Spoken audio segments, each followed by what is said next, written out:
ضرور بدلیں گے اس ملک کی تقدیر۔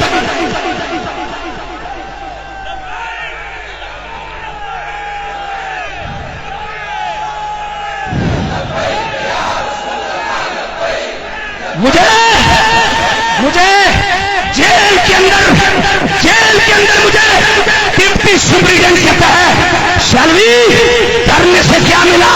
میں نے کہا ڈپٹی سپرنٹینڈنٹ صاحب ہمیں دھرنے سے وہ ملا ہے جس کے لیے ہم سالوں ترستے تھے۔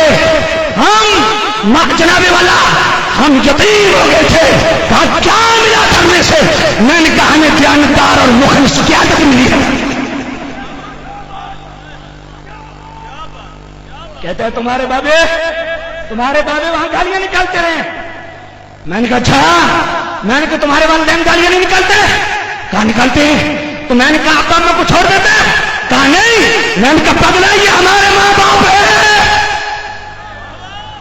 ماں باپ کو کوئی نہیں چھوڑتا۔ اپنی بات ہے، تمہارے پاؤں زمین پہ نہیں ٹکتے۔ یہ تو نبی پاک کے لیے غیرت کا ہے۔ اس لیے وہ اقبال سبحان اللہ، اقبال آج قومیت پرستی کا سبق دیا جا رہا ہے، پورے پاکستانیوں کو مغرب صدا کیا جا رہا ہے۔ اور اقبال کی فکر عالی کیا ہے؟ اپنی ملت پر قیاس اقوام مغرب سے نہ کر، خاص ہے ترکیب میں قوم رسول ہاشم۔ پاکستانی قوم ان کو بناؤ نہ بناؤ، ان کو محمدی فقیر بناؤ، ان کو رسول اللہ کی زلف کا اسیر بناؤ۔ اور اقبال کہتے ہیں ان کی جمعیت کا ہے ملک و نسب پر انحصار، قوت مذہب سے مستحکم ہے جمعیت تیری۔ ہاں دامن دی ہاتھ سے چھوٹا تو جمعیت کہاں؟ جمعیت ہوئی رخصت ملت بھی گئی۔ دین کو لاؤ اپنی زندگی میں اور بزرگوں کی خدمت میں ہاتھ جوڑ کے درد دل بیان کر رہا ہوں۔ میں نے میرے بزرگ جانتے ہیں، غازی ممتاز حسین قادری شہید رحمت اللہ علیہ کے چینل پہ میں نے کیا خدمت پیش کی تھی بتانے کی ضرورت نہیں۔ کل یہی تینوں بزرگ یہاں بیٹھے تھے، آپ نے فرمایا غفران شلوی ہم پنڈی میں 1 مارچ کو لیاقت باغ میں غازی صاحب کا چیلنج کرنے جا رہے ہیں، آپ کیا کریں گے؟ میں نے کہا پہلے جو میں نے کیا مطمئن ہے آپ؟ کہا مطمئن۔ پھر میں نے عرض کی، میں نے کہا اکیلا میں اعلان کرتا ہوں، سارا اسٹیج بھی میرے ذمے، ساؤنڈ بھی میرے ذمے، کرسیاں جتنی 1000 چاہیے میرے ذمے، صرف آپ سے ایک سوال ہے، آپ جڑے رہیے، وگرنہ خدا کی قسم اگر آپ بکھر گئے یہ شیرازہ بکھر جائے گا، یہ سنیاں کٹے نہیں رہے گا، ان سنیوں کو اکٹھا رکھ دے تو آپ اکٹھے رہیے، ہم نے ذاتی معاملات کو ایک سائڈ پہ رکھیے، ہم آپ کے ہاتھ پکڑتے سنی پہلے برباد ہو چکے، ان کو مزید بربادی سے بچائیے۔ آپ بزرگوں کے اکٹھے ضروری ہے اور میں بمانگے دال کہتا ہوں آپ اکٹھے رہیں گے، ہم آپ کے ساتھ رہیں گے۔